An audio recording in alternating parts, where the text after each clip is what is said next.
¿Cómo andan? Bienvenidos. Otra vez nos reencontramos, Caro Costa, con un gran equipo. Vamos a hablar de inteligencia artificial en IA para el Mundo y el streaming. ¿Cómo andás? Muy bien, muy bien. Muy entusiasmada, con muchas ganas de arrancar hoy a charlar con ustedes. La verdad que hay muchísimas cosas para dialogar. Máximo Huespe, ¿cómo andás? ¿Cómo andan todos? Mesaza hoy. La verdad Uy, que sí. re. Estamos con muchísimo para hablar en el día de hoy. Vamos a hablar de una cuestión de la que habitualmente, cuando estamos en casa y vamos a la verdulería o vamos a un supermercado a hacer las compras, el lío que tenemos a la hora de ir a pesar. ¿En dónde está el producto? ¿En las verduras? ¿En las frutas? No sé, pero siempre tenés que ayudar a alguien, digamos. Yo no soy la persona tequi, pero por ejemplo mi marido es re tecnológico y se pasa mitad de supermercado ayudando gente a pesar la fruta. O sea, es como su don. Maxi, ¿haces compras? ¿Vas al supermercado? Voy al supermercado y ahora me estoy asesorando con GPT cuando tengo alguna duda, algún cálculo. No, Tengo una idea de consumo y uso GPT, así que es siempre asistente. Es la clásica que caes. Limón, ¿a dónde lo buscas? Fruta, verdura, y estás ahí buscando en la balanza a dónde está. De hecho, no sabes algunas si son frutas o son verduras. Viste que el tomate algunos dicen que es una fruta. Vamos a hablar de la inteligencia artificial en el supermercado, en la parte de la verdulería. Bueno, hemos invitado a Luciano Aguerre, que es gerente de investigación y desarrollo de la compañía Systel. Luciano, bienvenido. Muchísimas gracias por la invitación. Bueno, vamos a hablar un poco el misterio de ¿Qué de existe? qué le va, ¿no? ¿Qué es Systel? Ustedes son especialistas en balanzas. Nosotros somos una empresa de transformación tecnológica. Hace más de 30 años que fabricamos balanzas electrónicas para el área comercial. También tenemos otros productos como ser cortadoras de fiambre, todo equipamiento gastronómico. Bien, yo conocí Systel porque ahora, desde a partir de que conocí Systel, voy a la dietética y veo la balanza y dice Systel. Voy a cualquier lugar que vas, las balanzas son de Systel. Y ¿O ahora estoy las vas a ver equivocada? en todos lados. Estamos en todos lados, presentes en todos lados. Bueno, contanos un poquito. ¿Ustedes han innovado y se han metido de lleno en el mundo de la inteligencia artificial? Sí, tomamos la decisión de incorporar inteligencia artificial en nuestros productos, arrancando, como comentaron muy bien ustedes, en las balanzas de tipo autoservicio, porque veíamos que estaba este problema a la hora de seleccionar los productos para gente que por ahí no está tan familiarizada con la tecnología o que el acceso por ahí a veces la pantalla está muy arriba, muy abajo, le resultaba muy incómodo. Entonces decidimos mejorar la experiencia de compra a través de la incorporación de tecnología y de inteligencia artificial. ¿Y cuál fue la motivación para avanzar con esto? Primero veíamos esa problemática, inclusive nosotros cuando íbamos a comprar con nuestros chicos, con nuestras familias, que no está bien resuelto esa forma de compra, y decidimos nosotros desarrollar un producto nuevo, primero que no solamente la selección del producto se haga de forma automática, sino que todo el producto en sí esté pensado de una forma ergonómica, que sea fácil de usar, que sea accesible para todos. Entonces decidimos desarrollar un producto de cero, incorporando como base la tecnología. Bien, o sea, sería que hoy yo voy al supermercado. O sea, yo agarro una bolsa de tomates, yo lo pongo sobre la balanza y ya está. Y no tenés que hacer nada. La balanza lo selecciona por vos. Es el Obviamente, Pagar caro. por detrás Pagar, listo, hay que pagar, sí. Claro. Le toma una imagen, la procesa y te presenta en la pantalla lo que es. Y si vos confirmás la operación, si el peso, si es la cantidad que vos querés, apretás la pantalla para que te dé la etiqueta, la pegás sobre la bolsa y te vas. Es decir, a diferencia del sistema tradicional, vos ponés el producto, directamente hace un escaneo. ¿Cómo Exactamente, le saca una foto, Sí. la procesa contra su base de datos y en 2 o 3 segundos ya te muestra la imagen para que vos simplemente confirmes la operación. No hay que buscar en la pantalla, no hay que apretar las letras, no tenés que hacer nada. Ponés el producto y esperás. ¿Y esto fue un requerimiento del mercado? ¿Cómo ustedes decidieron, bueno, vamos hacia este servicio? Primero porque detectamos ese problema, que veíamos que necesitábamos mejorar la experiencia de compra que ya había. El mercado también nos estaba pidiendo algo un poco mejor. Afuera también vimos que había algunos experimentos relacionados con esto, ya había algunos avances hechos que no terminaban todavía de resolver la operatoria en una forma rápida, ¿no? O sea, por ahí tardaban 4 o 5 segundos y para 4 o 5 segundos por ahí parece que no, pero es mucho tiempo. Entonces, bueno, con eso en mente decidimos avanzar con ese desafío. ¿Y cuánto tiempo hoy yo peso, pongo en los tomates y ¿en cuánto tiempo me da la etiqueta? Alrededor de 2 o 3 segundos te Wow. presenta digamos, la imagen en la pantalla para que vos confirmes la operación. Bien. A mí me encanta, Luciano, desde la primera vez que te escuché hablar de este caso, porque lo que me gusta mucho es que la mayoría usa inteligencia artificial, los casos que escucho son inteligencia artificial para a lo mejor ahorrar costos, automatizar, qué sé yo, a lo mejor tengo muchos papeles y los ahorro con inteligencia artificial, pero esto es directamente agregarle valor a un producto con inteligencia artificial. ¿Por qué es ahora que lo están haciendo y no antes? ¿Hay algo en los últimos años del desarrollo tecnológico que permite que ustedes ahora pueden hacer esto? Sí, por supuesto. El avance de la tecnología hizo que los costos sean mucho más baratos, que los algoritmos de inteligencia artificial fueran más accesibles. Hace varios años, cuando se quiso avanzar sobre esto, los costos eran enormes y bueno, decidimos priorizar otras cosas, pero con el correr del tiempo y con la masividad ya los costos de la tecnología y el acceso y el entendimiento también se hace más horizontal, entonces se abrió una ventana para poder desarrollarlo. En este caso, nosotros desarrollamos todo el sistema, desarrollamos la plataforma de adquisición de imágenes, que ese era un punto flojo por ahí que veíamos en los sistemas comerciales que ya hay, que están todos entrenados por ahí con imágenes de estudio, con mucho color, con mucho brillo, con buena calidad, con buena definición, y por ahí cuando estás con el equipo en un súper, el nivel de iluminación no es bueno, la imagen... la fruta ya tiene por ahí algunos días y no tiene ese color rojo. La manzana no hermoso, es linda, digamos, No, como la de bueno, entonces, como la de Google. Digamos, eso entra dentro de la ecuación para que la tasa de acierto sea alta. Entonces todo ese aprendizaje hubo que transitarlo. Bueno, súper interesante porque se arman unas filas eternas en las grandes superficies, en los supermercados. Obviamente esto lo que te permite es avanzar mucho más Sí, rápido. ¿y cómo fue, Luciano, estuvieron convencidos desde el principio? O sea, ¿cómo es culturalmente en una empresa? O sea, todos creo que nos da un poco de miedo la inteligencia artificial cuando irrumpe. Es como, ¿cómo fue culturalmente transitar esto? Bueno, al principio fue muy frustrante porque bueno, el conocimiento que había y el acceso era muy poco y como había muchas particularidades que nosotros no conocíamos, nos costó mucho hasta entender cómo funcionaba, entender cuáles eran. Los primeros modelos, por ejemplo, tenían alrededor de 25 parámetros y uno que toque ya cambia mucho la tasa de acierto, entonces era un poco frustrante. Hasta que bueno, con el correr del tiempo fuimos entendiendo cómo funcionaba el modelo, cómo se lo entrenaba, hasta que conseguimos el primer éxito, por decirlo de alguna manera. Y a partir de ahí, digamos, cambió esa curva por ahí de frustración a ser un entusiasmo sostenido y nos fuimos sumando y enseguida todo el mundo, todo el equipo se enganchó y salió adelante. Yo tengo una pregunta. A mí me da curiosidad la decisión de decir, lo vamos a hacer internamente, lo vamos a hacer nosotros, no vamos a pensar el desarrollo y ir a buscarlo para un tercero. Yo quiero saber a qué se debe esa decisión de decir, lo vamos a llevar a cabo nosotros y que me cuentes un poco de ese proceso, de decir, lo encaremos nosotros. Si usted tiene una cultura de desarrollar y diseñar internamente, y como nosotros veíamos que esto no es simplemente por ahí una moda, sino que es una tecnología que está para instalarse y que a futuro va a cambiar la forma en la que las empresas operan y hacen negocios, decidimos hacerlo internamente para que el conocimiento quede dentro de la compañía y se pueda desparramar hacia el resto de los sectores. Arrancamos por ahí por el producto y no por el proceso, como por ahí arrancan otras empresas, porque bueno, nosotros le ponemos mucha tecnología a nuestro producto, le ponemos mucho diseño, y era como para nosotros, culturalmente, sea la punta de lanza de empezar a incorporar la tecnología en distintas áreas. Por eso arrancamos por el producto y por eso decidimos hacerlo internamente, y además porque nuestro equipo puede hacerlo, ¿no? Que no es menos. Interesante. Luciano, ¿te imaginas que esto, las balanzas cuando vayamos a una verdulería, un supermercado, una carnicería, va en esta tendencia?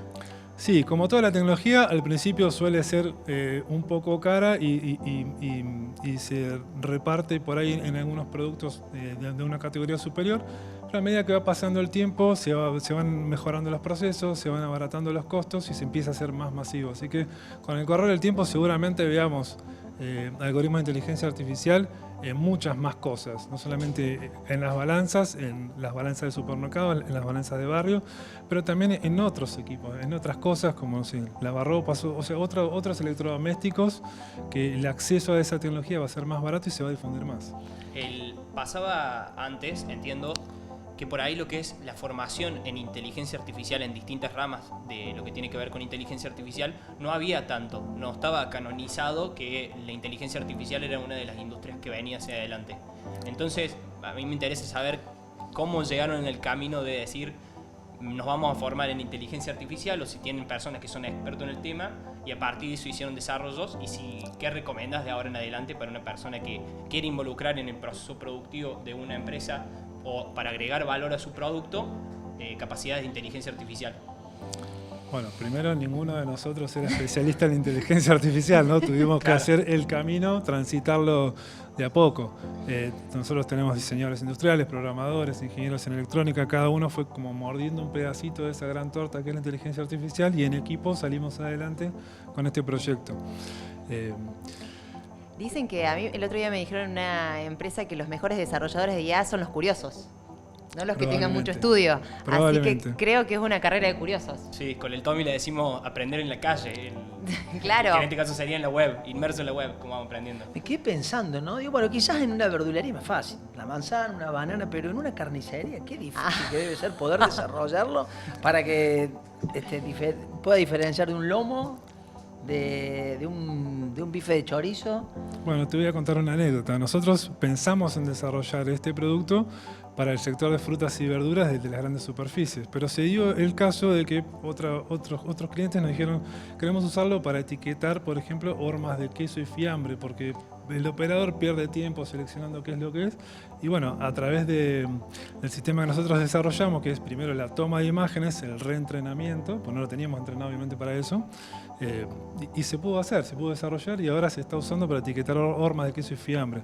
Nueces, hay otros productos que se venden que son las ensaladas preparadas, hay 3 o 4 variedades de ensaladas preparadas, que no lo teníamos entrenado para eso, pero como la plataforma permite este entrenamiento continuo, se va a poder incorporar. Eventualmente, con la cantidad suficiente de imágenes, se va a poder incorporar y lo vamos a ampliar a carnicerías, a comercios, por ejemplo, para en lugar de vender galletitas o gaseosas que no lo levanten con el lector de código QR, sino directamente lo apoyan sobre el equipo y que la cámara diga, esto es una botella de coca, por ejemplo. Qué importante esta decisión entonces que tomó como Systel en su momento, digamos, de no decir, bueno, tengo un problema puntual con una balanza, contrato un partner tecnológico que venga, me solucione este tema y ya está, sino realmente desarrollarlo dentro de la empresa, generar capacidades, generar equipo, porque ahora lo que tienen no es una balanza con inteligencia artificial, es una tecnología que la pueden ir disparando para distintas cosas que impacta mucho también en la competitividad de la empresa, cuando hablamos de empresas cordobesas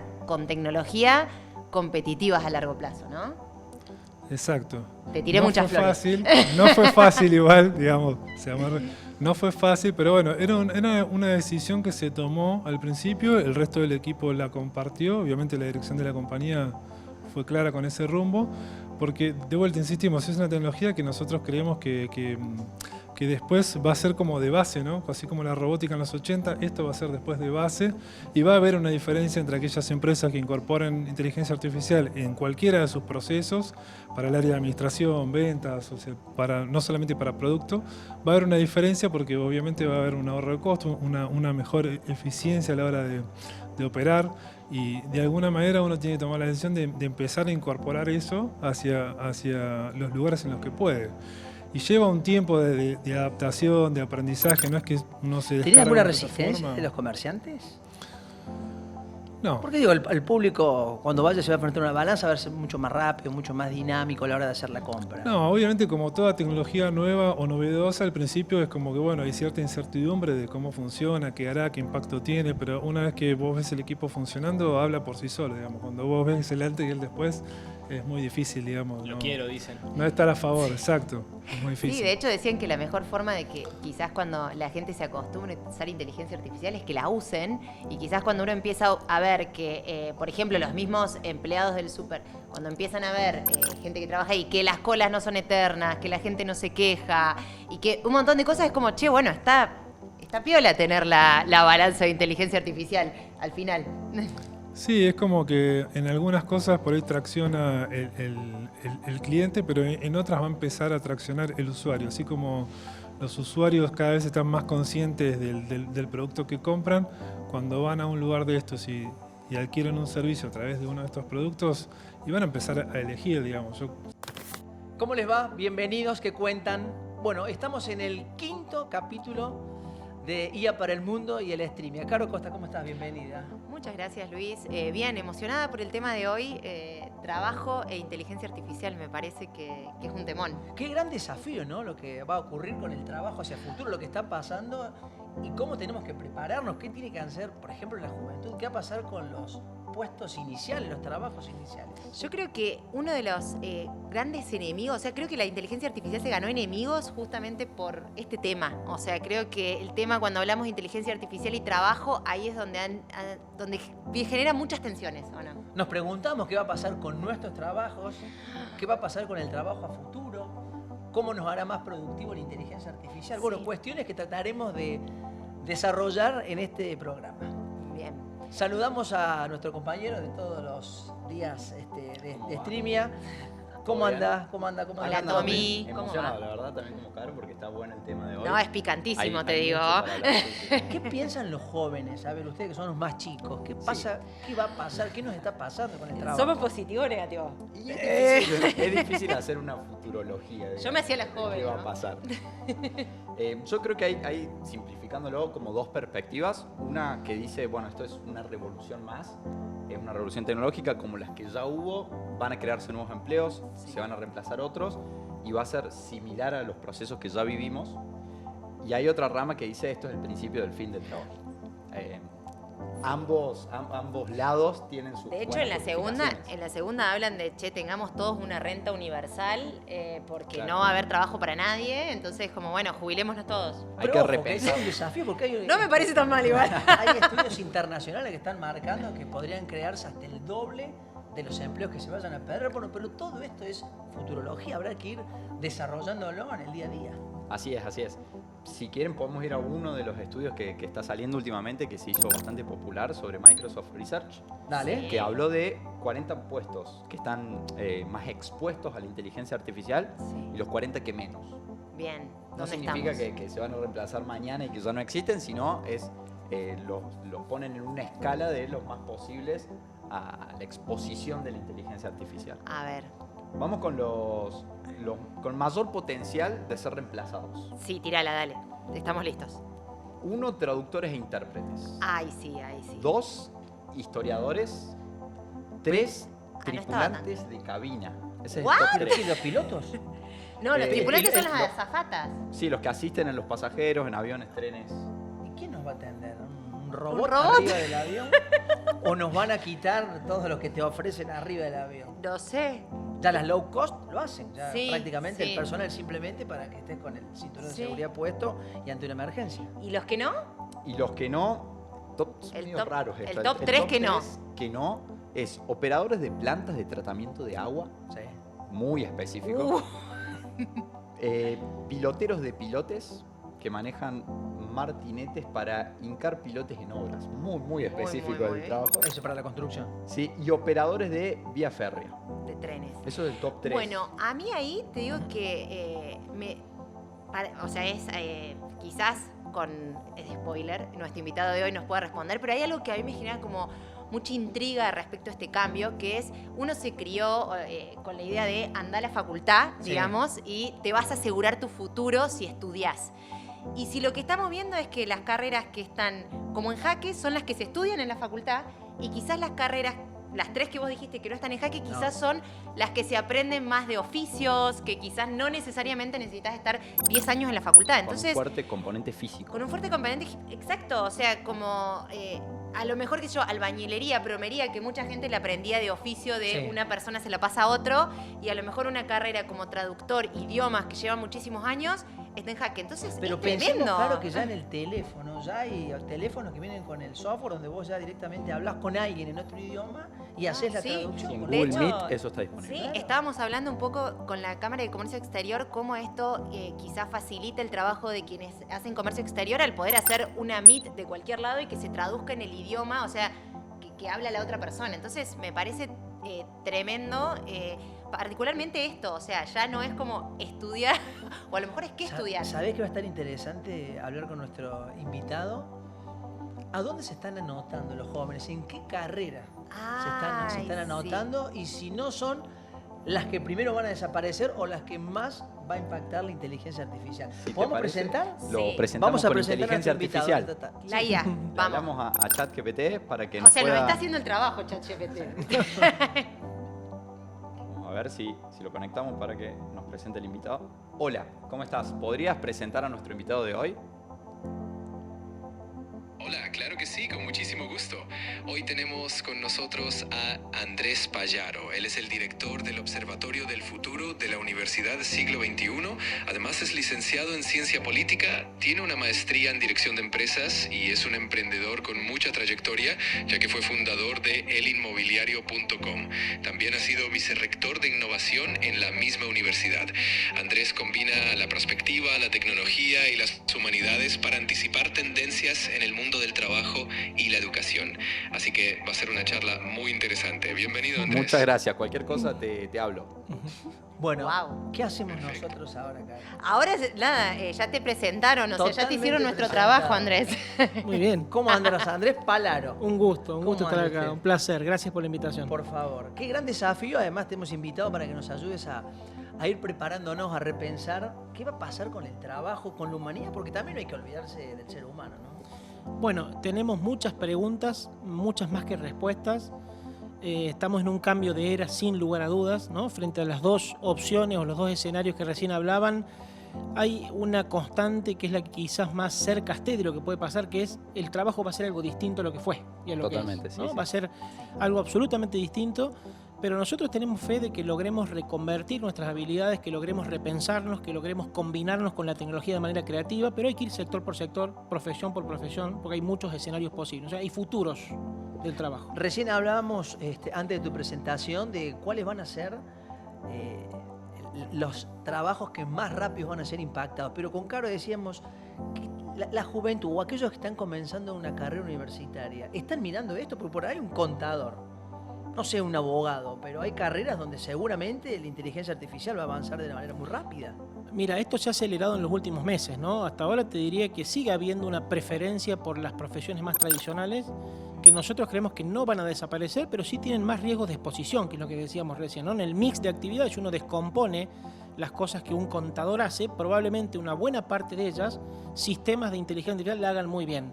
Pero también aparecen esto de la falacia de la carga fija del trabajo, ¿no? El trabajo nunca es igual a lo que fue. El trabajo de un docente, de un contador, de un abogado cambia la configuración y ahí aparecen tareas nuevas o tareas que teníamos siempre descuidadas porque no las hacíamos por estar corriendo con las cosas que hoy la tecnología nos hace.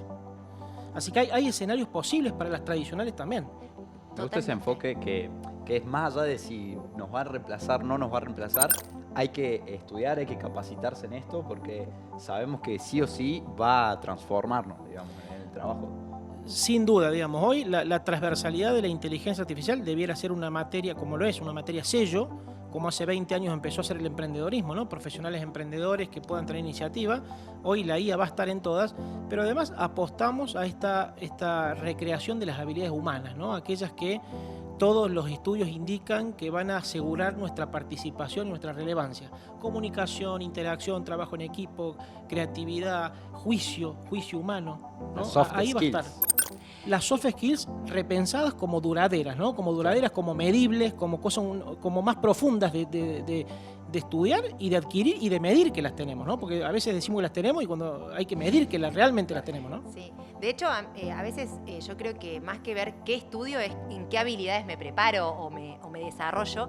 Y ahí yo tengo como una incógnita porque cuando empezamos a ver la irrupción de la inteligencia artificial en el trabajo del día a día, yo decía, qué bueno, hoy tengo a ChatGPT que me hace estas tareas que yo no tenía ganas de hacer, digamos, más de analizar ciertos datos, de hacer...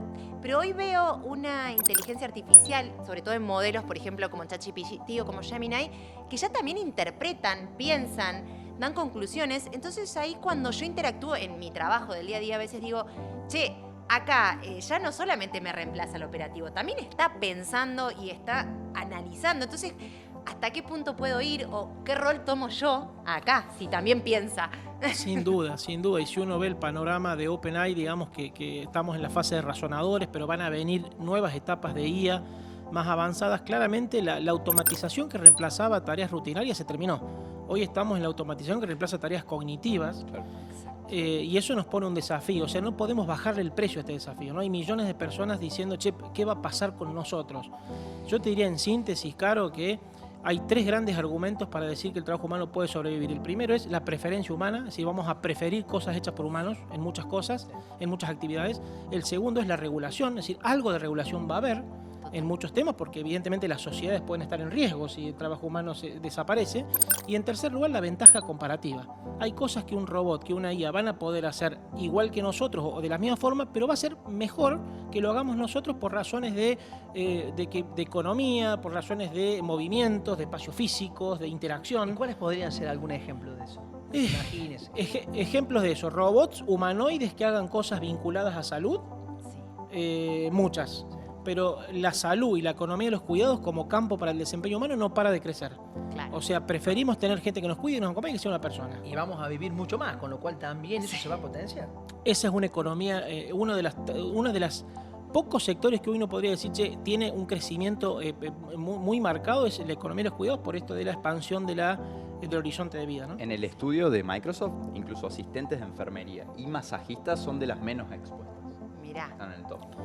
Sin duda. ¿Habrá robots que hagan bien esas cosas? Probablemente, pero en la ventaja comparativa de que lo haga un humano por una serie de configuraciones, de prestaciones, de atributos humanos, bueno, ahí debemos ser fuertes, ¿no? Sí, de hecho, en uno de nuestros episodios estuvo Fabio, de una empresa que es un contact center, y con él hablábamos esto de, sí, hoy al contact center lo puede automatizar una inteligencia artificial y pueden ser mucho más eficientes, pero en ciertas cuentas, quizás más premium, el valor de que atienda un humano y te atienda una persona que te entienda es altísimo. Entonces quizás hoy me decía, es una ventaja competitiva para un call center que atiende un humano.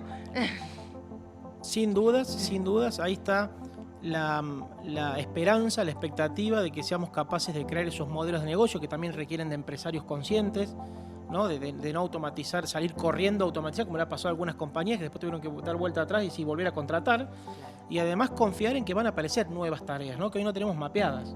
Porque siempre el estado de la tecnología, cuando avanza, nos hace descubrir tareas nuevas en las que podemos hacer que antes no hacíamos, que no estaban mapeadas. Totalmente. ¿Y las compañías cómo se están preparando, Andrés, en esto? ¿Qué estás observando vos? ¿Qué consultas tenés? Nosotros medimos todos los años en la universidad, hacemos este trabajo de encuestar empresas. Por lo pronto vemos mucho desconcierto frente a la velocidad que esto tiene, mucho desconcierto. No se sabe bien cómo entrarle a este tema, no hay muchas iniciativas sueltas, pero parece ser que empezamos a percibir que esto requiere una estrategia general en una compañía, porque si no cada uno va a ir a sus tiempos, ¿no? Va a haber un gerente que va a sus tiempos, va a haber otro que automatiza más, otro que automatiza menos. Lo que sí te puedo decir, Luis, es que la mayoría de las compañías no tienen un método definido para estudiar y para definir qué tareas van a máquinas y qué tareas quedan en personas. Me das pie porque leí un informe esta semana a donde indican que quizás los cargos medios o los mandos medios, el que une a la base de los trabajadores con los directivos, podría desaparecer porque ya con la inteligencia artificial los trabajadores de base ya podrían reemplazar ese trabajo y tener la línea directa con la gerencia de la compañía. ¿Están así o no? No tanto, hay de eso porque el achicamiento de las estructuras, de las pirámides ya viene sucediendo en el management hace años previo a la IA, ¿no? Menos niveles, menos jerarquización, eso es bueno, más células, más trabajo, menos autoridad, menos gerencia, menos paradigma gerencial. Pero por otra parte, la habilidad de coordinar tareas, de gerenciar proyectos, de liderar proyectos, que es lo que hace un mando medio, se revaloriza. Cambiará el nombre, sí. Dejaremos de ser supervisores, gerentes, seremos coordinadores, líderes, pero no creo que eso desaparezca. Venimos haciendo un reskilling, así que nosotros estamos yendo hacia eso, lo venimos viendo. Creo que en sí tendríamos que todos los sectores empezar a ver de una forma positiva. O sea, no creo, como dice Andrés, de que la regulación de decir, che, lo cortamos, sea la solución, sea, Sí. apagamos la inteligencia artificial. No, aparte pero no, es muy difícil hacer eso. es imposible, sí. Pero creo que sí el empezar como a prepararnos para esa transición. Con lo complejo que significa, ¿no? Uf. Tiene que estar la predisposición de la persona, que está luchando con su día a día, la conciencia empresaria, los incentivos para que esto funcione, pero somos convencidos, por lo menos desde el Observatorio del Futuro de la Universidad Siglo XXI, de que hay que hacer un trabajo sector por sector. Así como Gustavo Rossi de Huecara tuvo la valentía de ir con Camino a la Sierra, vamos a reconvertir a personas antes de que realmente la realidad nos golpee y digan, no hay más cobradores de peaje humano, vamos a preparar para otras tareas. Cada sector debiera estar hoy con su agenda de transformación del trabajo en marcha, antes de que la realidad nos sorprenda. Andrés, te agradecemos la visita por habernos acompañado. Muy interesante. Quisiéramos una reflexión tuya sobre el final. Nosotros tenemos la enorme responsabilidad de empujar esto para que la humanidad tenga una oportunidad, ¿no? Después de haber llegado hasta acá, de haber superado tantos flagelos, tantos problemas, de tener tanta abundancia, no podemos no permitirnos que esta enorme oportunidad de la IA no sea un salto adelante para las mayorías. Andrés Pallaro, muchísimas gracias por A acompañarnos. ustedes, un placer. Caro, Tommy, un placer. Nos volvemos a reencontrar la semana que viene. Sí, Muchas totalmente. gracias. Aprendimos un montón. Gracias. Chao. Gracias, Andrés. A Nos ustedes. vemos.